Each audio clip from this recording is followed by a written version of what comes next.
I can't interrupt a pitch. I can't, as a player, I can't do that for you. Uh-oh.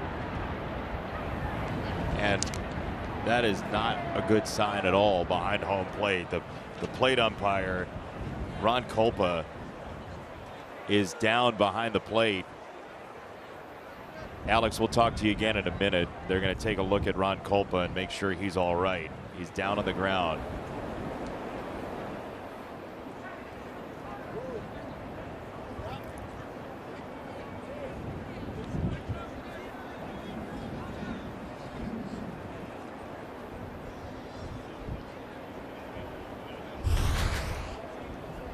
We'll take another look, and this one gets him flush in the mask, and I am shocked more home plate umpires don't get whiplash on balls just like this. I mean, that hit him square. You know it had to jar him, and he's feeling around for his jaw and trying to regain some semblance of normal. Yeah, that looked like it just took like a hook to the chin. Oh, thank goodness he's up.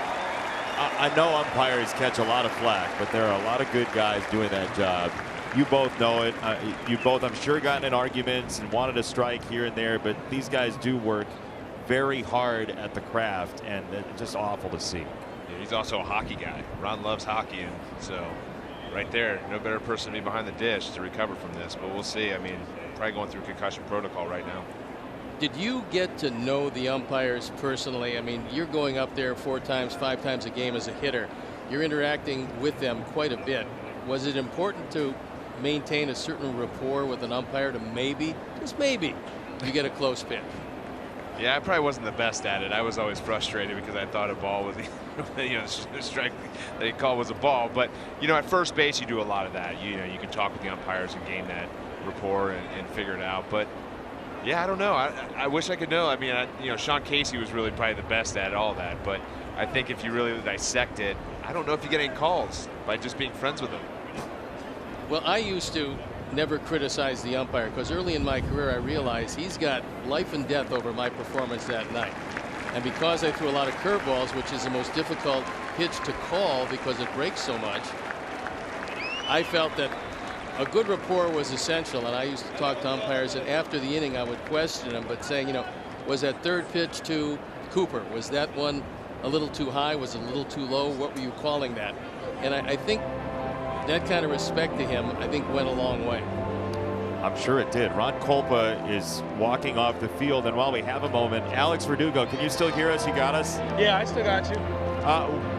As you're standing out there and watching this happen, I know you talk to umpires some too. What's your relationship with the umpires in Major League Baseball? I feel like my relationship, I'm pretty good with them. You know, I don't like to talk back to them or you know, give them a hard time too much. But I just show them with respect, and you know, like you said, you kind of hope that borderline call just goes your side.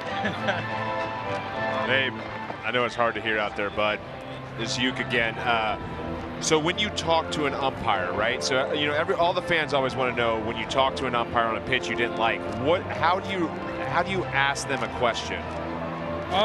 Like, I mean, for me, it's more of like if we're talking, you know, in the strike zone or a ball or strike, it's kind of, you know, you take a pitch, and if I think it's borderline, I kind of just ask them like, hey, you got that on the corner, or is that the bottom, or you know, is that the top? You just ask them like if that's their limit. If they say yes, then I'll say, oh, okay, all right, that's not too bad. But if it's like, no, I got a little bit more room, and I feel like it's a borderline call, that's when I kind of let them know, like, hey, I think that ball's out. We got to get him in just a little. But I think it's more of the tone, and you know, maybe don't look back at the umpire. Just kind of look straight down towards the plate and just be.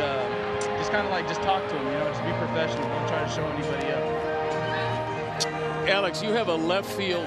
Look, it's 3-0 White Sox here. If you just joined us, Marty Foster is going to go from first base to the plate. Ron Kulpa left the game injured. And Steve, turning back to the game at hand, you have Sawamura, who just came in out of the bullpen for one batter in the third. He's facing Jake Berger on a 1-1 count right now.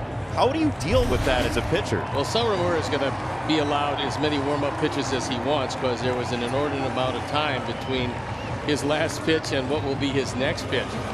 probably the biggest effect is going to be on Dallas Keuchel.